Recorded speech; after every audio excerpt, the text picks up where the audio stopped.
Hello and welcome to Inside Sports. I'm Wes Decker. As always, great to have you along. And a big part of the reason that we love sports is because no matter how much we follow them and no matter for how long, there's always a chance that we'll wind up seeing, hearing, or learning something new. We enjoy being amazed by the theater of sports. Well, here's some material from this past week that resembles that remark. A tweet from the Detroit Lions explaining why their backup tight end missed Sunday's game against the Jets. Joe Fourier said he sprained his ankle after missing the bottom two stairs while trying to stop his 3-month-old dog from urinating in the house. The score? Pomeranian Husky mix Lil Rufio 1, Big Joe Fourier 1 wet sock. Perhaps some prayers for a speedy recovery would have helped, but as we learned Monday night, praying is a flaggable offense during an NFL game. Chiefs safety Hussein Abdullah found that out the hard way after he intercepted a Tom Brady pass and proceeded to pray while sliding through the end zone. No higher power could save him from being assessed 15 yards for his actions. Maybe he should have tried wresting the flag away from the official so he couldn't throw it. That would be taking a page out of a soccer player's book.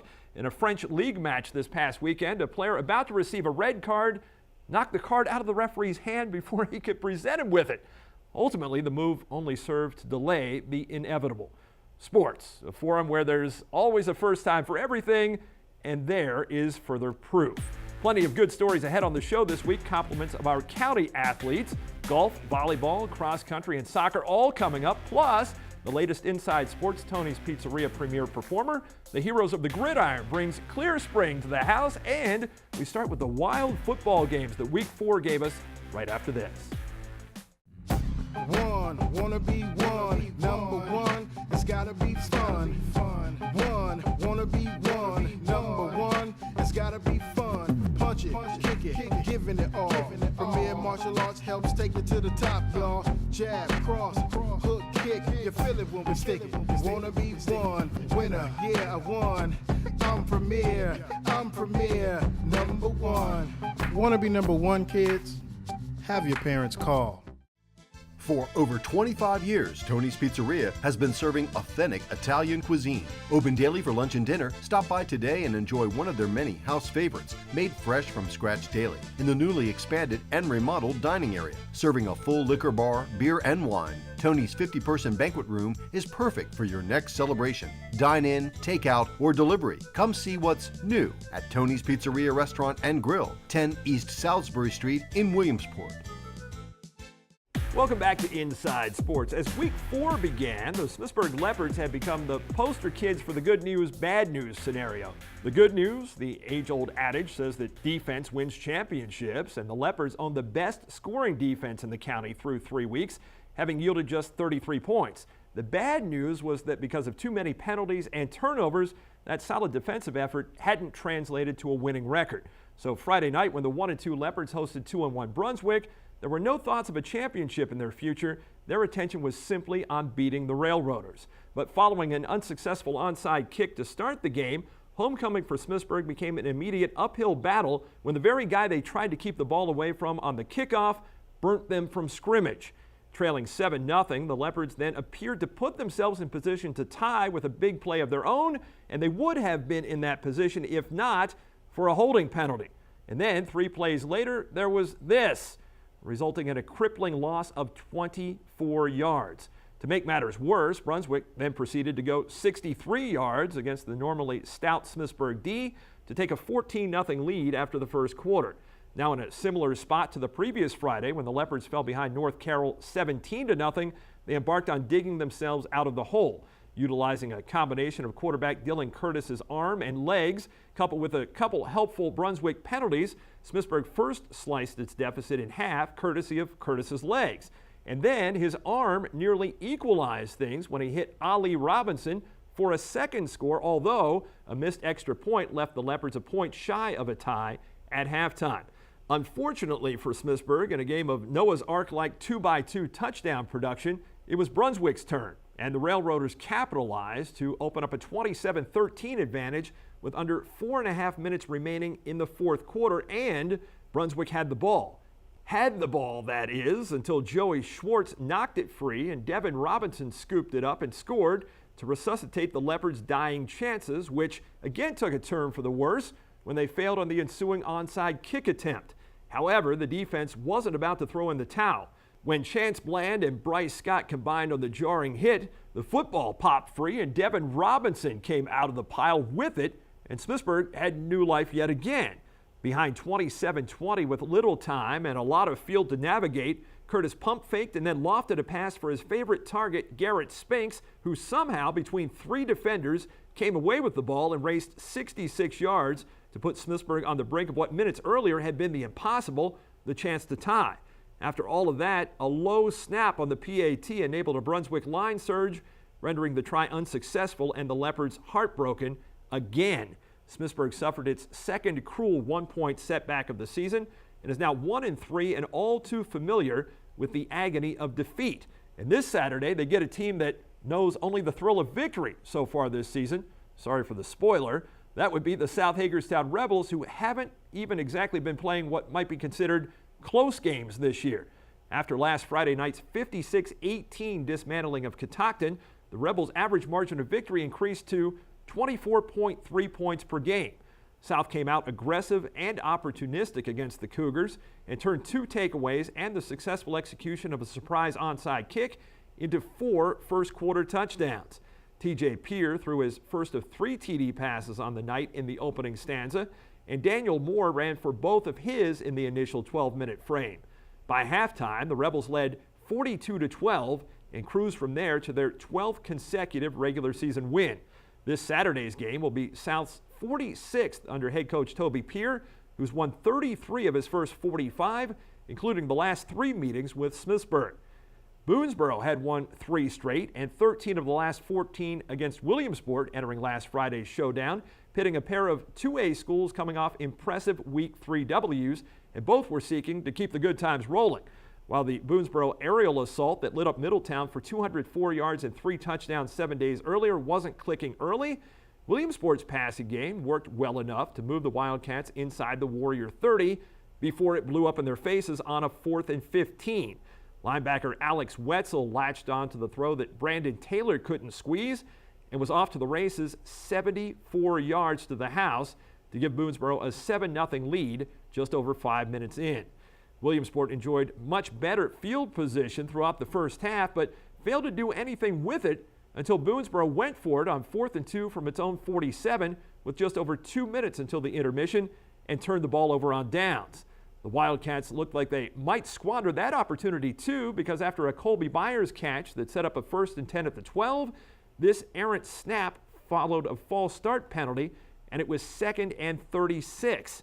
But after Savon Brown got 21 yards of it on the next play, the quarterback made sure Williamsport got the rest of it +2 on the next one, finding Taylor for the 5th time in the half, this time for a touchdown.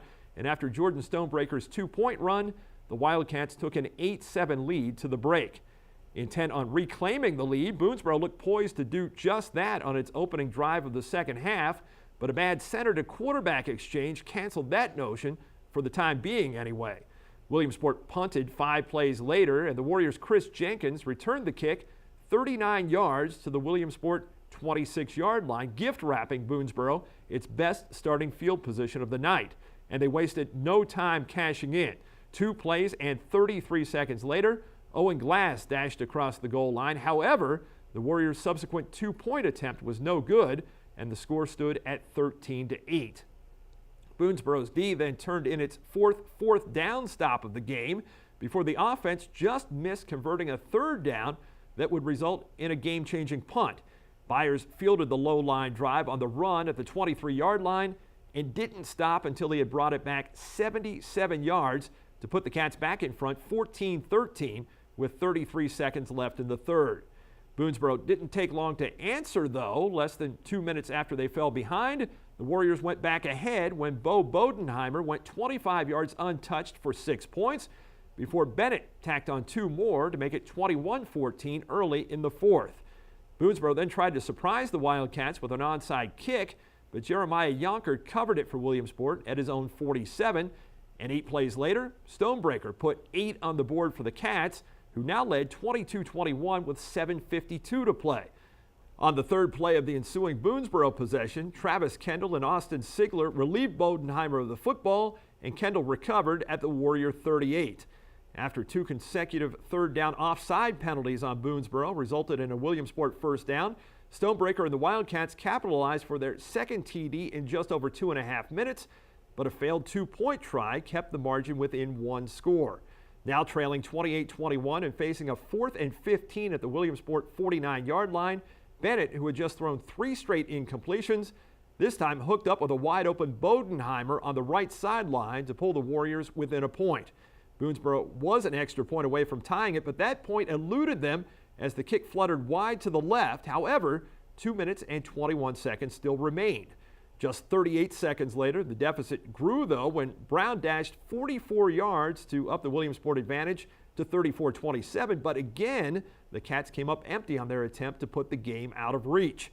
Boonesboro still had 1 minute and 43 seconds, but after 2 near interceptions, Matt Malfers juggled and held on to this one as the Wildcats scored a huge homecoming win over a team that's been nothing but their nemesis. There were so many twists and turns in this soap opera of a game, but in the final analysis, a 3-takeaway advantage proved to be the key to victory for the Cats. While both teams exit the game with the same 2-2 record, their demeanors are polar opposites now. Boonesboro couldn't be more disappointed with the outcome 1 week removed from upending Middletown. The Warriors now traveled at 3-1 Brunswick on Thursday. As for Williamsport, it's a whole new season for the Wildcats at this point, back to 500 and shooting for more when they play at North Hagerstown on Thursday. The Hubs will be coming in with just 4 days rest after losing their 4th in a row to open the year. The Murderers' row of an early season schedule continued Saturday night in Cumberland against Fort Hill. The reigning 1A state champions showed no mercy from the start, scoring in all 3 phases of the game en route to knocking off North 46-8. The Hubs did score the most points they've scored in a game this season, 6 on Calvin Bembry's first touchdown run of the year, and 2 more on Andrew Firey's 2-point toss to Preston Carey. While North has managed just 3 TDs in 4 games, St. James nearly tripled that total in last Saturday's matchup with the Maryland School for the Deaf alone. The Saints did plenty to create a groundswell of pride on Parents' Day as 6 different players scored touchdowns in their 52-28 triumph, a victory that gives them their first 5-0 start to a season in 19 years. Quarterback Tyler Raymond played the role of distributor of scoring wealth, connecting with Cam Wilkerson for the first and last St. James TDs of the afternoon. In between, he tossed a pair of scoring passes to Noah Cisse, too. Raymond got John Michie into the act in the second quarter and invited Grant Tribble to join the end zone party in the third. Tribble accepted. Cole Manus merely took a handoff from Raymond and contributed a touchdown run in the Saints' 18-point second quarter. Raymond's spectacular day included a TD run of his own, in addition to completing 14 of his 20 pass attempts for 241 yards and a half dozen of his county-leading 14 touchdowns. Add it all up, and those numbers smell worthy of a large pizza from Tony's. Congratulations to St. James freshman Tyler Raymond, this week's Tony's Pizzeria premier performer. Raymond and the Saints begin Mid-Atlantic Conference play this Saturday at 0-4 Potomac School. A school that won its second straight last Friday gets its time to talk about it next. Fresh off a high-scoring victory over Hancock, the offensive stars from Clear Spring, this week's Heroes of the Gridiron, are right here when you come back. Since 1963, you've been trusting the folks at Hagerstown Floors. It's still a family-owned and operated business featuring a variety of high-quality flooring choices for your home, like carpet, ceramic, hardwood, vinyl, and we offer floor sanding and refinishing for your existing hardwoods. And you'll find us stocked warehouse, full of flooring options for do-it-yourselfers or take advantage of our in-house installers for expert installation. Hagerstown Floors on Virginia Avenue in Hagerstown, the trusted name in flooring since 1963. Cynthia Moeller Sullivan, awarded Coldwell Banker's Innovations Top 1% of Agents Worldwide Award, and also their #1 team in the state of Maryland Agents Award for 2013. Whether buying or selling, Cynthia and her team will use her proven success system to sell your current home or assist you in locating the home of your dreams. Call Cynthia today in her office, 301-745-1523, or her cell, 301-988-5115. Wanna be one, number one, it's gotta be fun.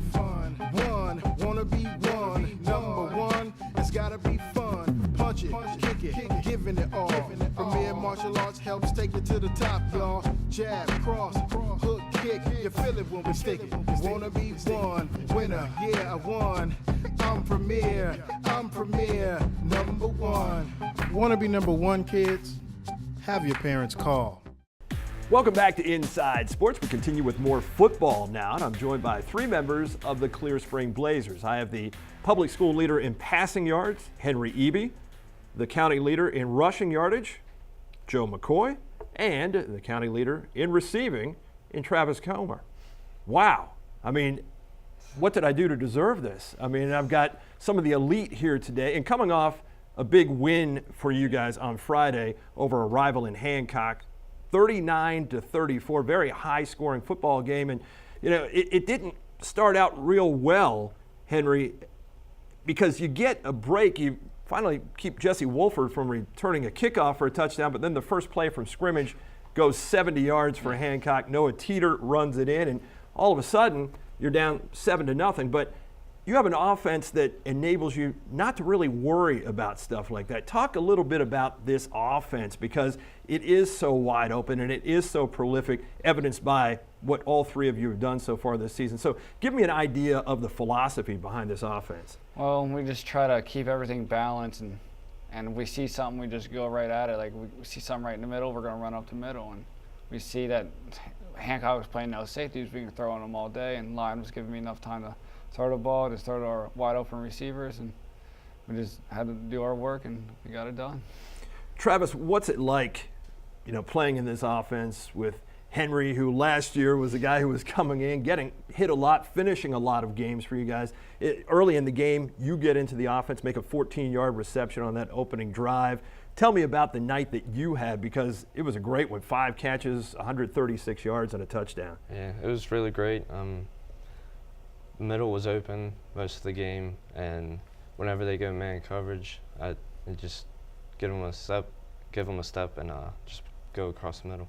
Yeah, and everything seemed to be working. Obviously, well scouted. You guys had a great game plan going in. And Joe, this season for you so far has been tremendous. Talk about leading the county in rushing. Yeah. But you're kind of the bread and butter within this offense, because when they need yards, it seems like they turn and they hand the ball to you. Yeah. What have you experienced this year in running the football that's provided you with such a sensational season to this point? Well, we've had great blocks. I never let one man bring me down. I just try to get the yards, always try to get a long run, and then get past the line. Then next thing you know, then there's Travis right there on the outside with a great block. Then I go down the sideline and just fight for yardage. It amazes me, because it seems that you could possibly be a little intimidated given the fact that you're a sophomore, but Yeah. it really is a mindset for you. As you said, don't let one man bring you down, Yeah. and you've been able to do that all year. To what do you attribute that, being a sophomore and being so mature in terms of your mindset? I just keep. It's just what you do. Yeah. Yeah, you just I go out and you do it. Always It- run hard. That's all I do. Easier for you to do than explain, obviously, and the numbers certainly have borne that out. But this game on Friday night was sort of a back and forth game early. As we said, Hancock scored first. You guys came back and scored, and then you went ahead in that game. And then there was a punt, Joe. And what exactly happened on that particular instance? I was thinking kickoff return. that it was a live football. Yeah, so either way, I thought they were the score. So I seen an opening. I went to pick up the ball, and then I got hit, and it just went into the end zone, and they got a free touchdown out of that. Yeah, and at that point, you know, it's a tight football game. Yeah. So it's 14-13 there. And how do you put that out of your head after something like that happens? Well, I just wanted to bounce back and give it back to them. Just try to score again and run, just get another touchdown. And the thing about it is, you know, they really had not stopped you guys at all on offense, and what they had gotten had been 2 big plays to that point in time. And you know, you go out and Henry, you had a great game, not only throwing the football but also running the football.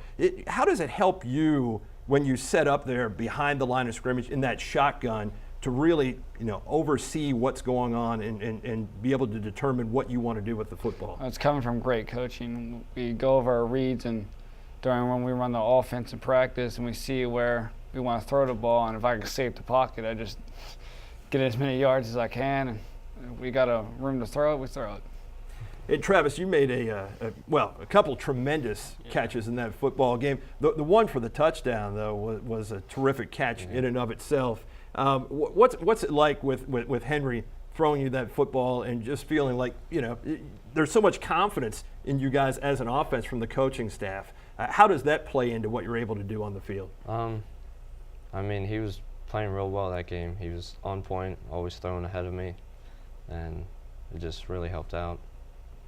Now, you go into the fourth quarter of that football game, and, it's still anybody's football game because it seemed like nobody could get those 2-point conversions that they wanted to get to put themselves in a position where they were, I wouldn't say safely ahead, but at least it's a 6 or 7 point game. 7 was what you were going for most of the night.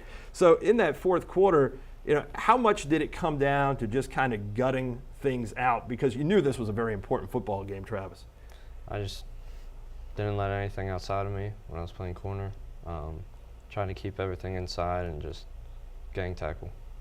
Just a complete team effort. And I think even though 34 points were allowed, the defense still played relatively well. As I said, just a few big plays here or there, things that certainly can be cleaned up along the way. I mean, this is a team right now averaging 35.5 points per game. And now you take a 2-game winning streak on the road to Northern Garrett coming up on Friday.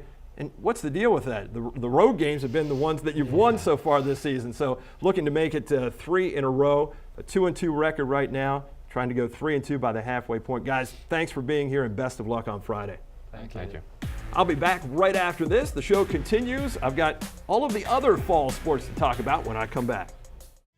For over 25 years, Tony's Pizzeria has been serving authentic Italian cuisine. Open daily for lunch and dinner. Stop by today and enjoy one of their many house favorites, made fresh from scratch daily, in the newly expanded and remodeled dining area. Serving a full liquor bar, beer, and wine, Tony's 50-person banquet room is perfect for your next celebration. Dine in, take out, or delivery. Come see what's new at Tony's Pizzeria Restaurant and Grill, 10 East Salisbury Street in Williamsport. Since 1963, you've been trusting the folks at Hagerstown Floors. It's still a family-owned and operated business featuring a variety of high-quality flooring choices for your home, like carpet, ceramic, hardwood, vinyl, and we offer floor sanding and refinishing for your existing hardwoods. And you'll find us stocked warehouse, full of flooring options for do-it-yourselfers or take advantage of our in-house installers for expert installation. Hagerstown Floors on Virginia Avenue in Hagerstown, the trusted name in flooring since 1963. Welcome back to Inside Sports. Well, after getting booted by soccer and run over by cross country last week, golf takes its deserving place on the show this week. Last Monday and Tuesday, 10 county players emerged from the district tournaments at Black Rock, having secured state championship berths. The 2A 1A District 1 tourney produced 6 county qualifiers. Smithsburg led the way with 3 and narrowly missed sending the team to College Park. As it is, freshman Brett Bale, who carded the Leopards' low score of 7 over 78, senior Jordan Tapley, who won his way in via a playoff, and sophomore Alden Grosh, one of 2 county girls to advance, all punched their tickets. Boonesboro qualified 2 for states. Juniors Tyler Olson and Sydney Alexander picked the perfect time to shoot career bests. Olson fired a 3 over 74, the top round by a county player, and 8 strokes off the medalist score. Alexander improved 5 shots from last year and finished with an 87 to pace the county girls. Hancock senior Kyle Kearns carded an 80 on the day, good for his second trip to the state tournament. At the 4A 3A District 1 tourney, North Hagerstown didn't win as Coach Matt Fortes had predicted before the season, but his Hubs did qualify as a team to head to the University of Maryland on October 27th. Their 4th place finish, 11 shots behind Urbana, will send senior Kyle Moore, juniors Dylan Klein and Connor Norton, and sophomore J.J. Clemmer to compete at states for their first-year coach, who says they need to cut about 7 strokes off their team total to be a real threat there. Competing for its 5th straight county championship this past Monday at Fountainhead, North couldn't keep up with Smithsburg. Bale seized medalist honors, holding his own on the fast greens that posed problems for many others, and led the Leopards to an 11-stroke margin of victory over a Hubs team that last lost the county crown in 2009 to Smithsburg. In his second try as Leopards coach, Tyler Fairley, who played for and graduated from North, came out on the right side for the first time. It was no shock that the two schools finished 1-2. They've now combined to win the last 8 county championships. In volleyball, it's been business as usual, with the usual suspects claiming their usual spot at the top of the standings. The Smithsburg combination of Peyton Bilella to Elena Black has played a major role in putting the Leopards there through the early portion of the schedule. The senior setter, who's now eclipsed 1,000 assists for her career, has established quite a rapport with the 6-foot Black. The Leopards have ridden their production and solid team play to a perfect 8-0 start, 4-0 in the MVAL Antietam, winning 24 of the 26 sets they've played so far. North Hagerstown has handled its business rather routinely against everyone not named James Wood. The Hubs cruised to victory in their first 5 matches and were rarely tested before Monday night's sweep at the hands of the Virginia Power. The transition of junior Tana McKenzie to setter has been a smooth one, as she's ascended right to the top of the county ranks in assists. Her biggest benefactors have been senior Zoe Schreiber, who leads in kills, and junior Jayla Bell, who's right behind Schreiber on the list. North is 2-0 in the Antietam and 5-1 overall. No other public school team in the county has more than 4 wins or fewer than 2 losses. As for the private schools, Heritage Academy is at it again. The Eagles have roosted at the top of the MDCC standings by getting off to a 6-0 start. Not at all surprising for them. On the other hand, a 9-1 record for St. James is a head-turner, especially considering the Saints won 10 matches all of last year. On the topic of turning heads, Megan Graham's injury notwithstanding, what Boonesboro's Haley Wright is doing on the cross-country course, all of them for that matter, including what she did on the one considered to be the toughest in the state, is remarkable. The junior won again this past Saturday, capturing the girls' small school race at the Bull Run Invitational contested on the notoriously hilly course at Hereford High School. Wright's time of 19 minutes, 5.9 seconds not only bettered everybody else in her race, that time would have given her the title in the medium, large, and elite school races too. She's now 4 for 4 in invitationals this season at 4 different venues. Oh, by the way, Hereford is where the state meet will be run in November, a place and time the Smithsburg girls hope to be celebrating a 1A state championship. At the Bull Run, the Leopards placed 4th out of 25 teams, paced by Mallory Maholt and edging out a Megan Graham's-less Boonesboro team that claimed 5th. Plus, and perhaps most importantly, Smithsburg outdistanced the reigning 1A state champs from Cambridge South Dorchester, who beat them by 2 points for that title last season by 4 spots. As for the boys, South Hagerstown's Darren Harmon came in 2nd overall in the large school race, and Brandon Turnbaugh crossed the wire 12th in the small school event, lifting Boonesboro to a 4th place team finish there. The next big get-together of county runners takes place Thursday in the Don Stoner Invitational at Smithsburg. The penultimate all-county encounters on the pitch go down Saturday night at Mike Callis Stadium at North Hagerstown. The 16th County Public Schools Soccer Tournament Championships will be decided with Boonesboro and Smithsburg kicking off for the boys' title at 7:15, followed by Smithsburg and Clear Spring vying for the girls' crown at approximately 9:15. Full coverage next week on the show, along with Week 5's Football Americano y Mucho Más. No need to use the SAP button for this program. Thanks for watching this week, and I'll see you next Viernes en Desde el Interior on the inside.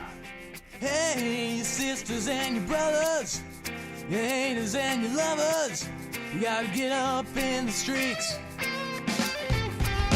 Hey, and don't complain to mother, they hiding under cover. You gotta get up on your feet. Now I feel it in my bones again. Yeah, feel it, but you're never gonna let it in until you get up.